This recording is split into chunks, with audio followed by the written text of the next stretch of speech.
This art lesson is based on the book Stellaluna by Janelle Cannon. The materials you'll need for this lesson are drawing paper, a pencil with an eraser, and crayons. Hey, so today we're going to draw Stellaluna hanging from a branch, and I have tried this. I think it's easiest to draw this right side up to start with, and then you can turn it upside down to color and finish it. So we're going to start there, and to start that we need a branch down here at the bottom. So at one part of the end of the page you're going to draw, and it doesn't have to be a straight line, it can be a squiggly line because or have a little bit of wave to it because branches are not straight. So draw your branch at the end, and then a little distance from that, because we're going to add in the legs. So we're going to draw a line. It's going to be fairly straight line, and this is going to be the base of the body.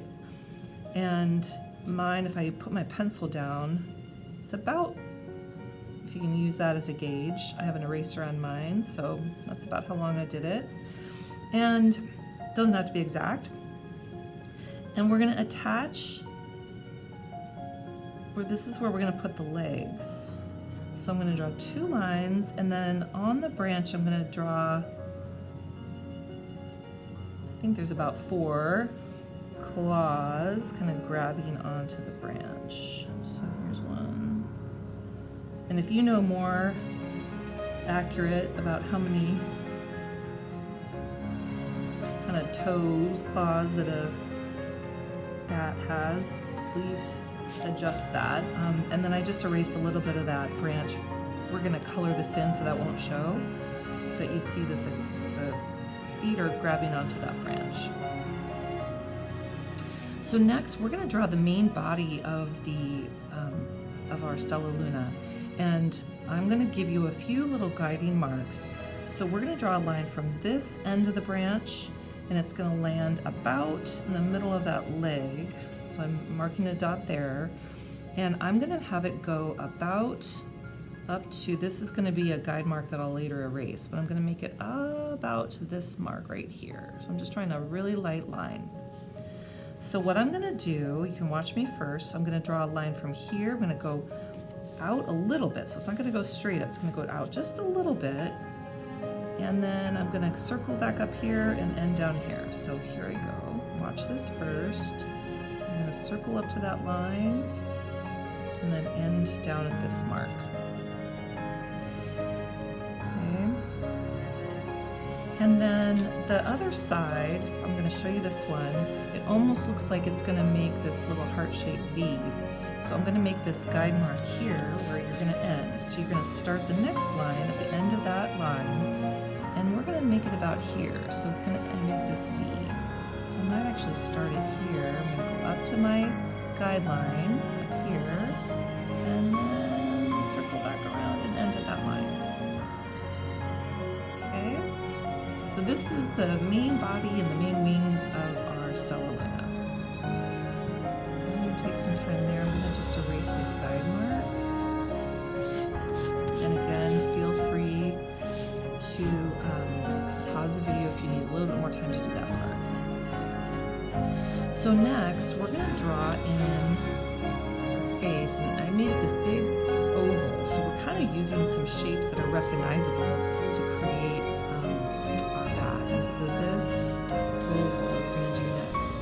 And so I don't want it to be quite out at the end of the wings. So I'm going to make a mark, and I want it to go about here to here. So as I do my oval, there. And you can make your face whatever you like. I'm going to put a couple big eyes on the nose. I'm going to make my bat happy, smiling, but you can make it however you like. And then I'm going to do the ears, and I'm going to put little guide marks here again. I'm going to start my ear here and end it here, and it's going to come to a point about here. That kind of helps. So here I want an ear to go from here to here, and maybe about out here, about the same size. There. And the final thing we need to do is, we don't want a floating head, we need to connect our head with our body, with the neck. So any of those guide marks, if you want, you can erase those, but they should kind of be hidden as you color. And I'm going to just get you started on coloring, and then you can, I'm going to just have some quiet music playing so you can color along with me. But I'm going to use a few different shades for my my bat. Mostly they're obviously black. They can be a little bit of brown in them as well. And I'm going to add a little bit of purple and blue just to kind of add a little bit of shading color.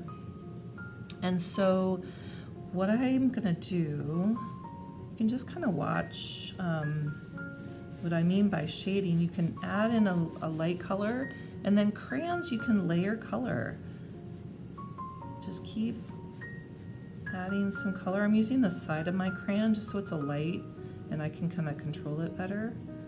You can peel off some of the paper as well if these are your crayons. If there's someone else's, I would ask them first. And then you can add in that shaded color and then layer it to make it the actual color you want, to get the look you want. Okay? And then once we're done with the whole thing, we'll turn it upside down. Now, if you want to turn it upside down to color it, you can do that too. I might do that.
At the end of Stellaluna, it says, "How can we be so different and feel so much alike?" mused Flitter. "And how can we feel so different and be so much alike?" wondered Pip. "I think this is quite a mystery," Flap chirped. "I agree," said Stellaluna, "but we're friends, and that's a fact."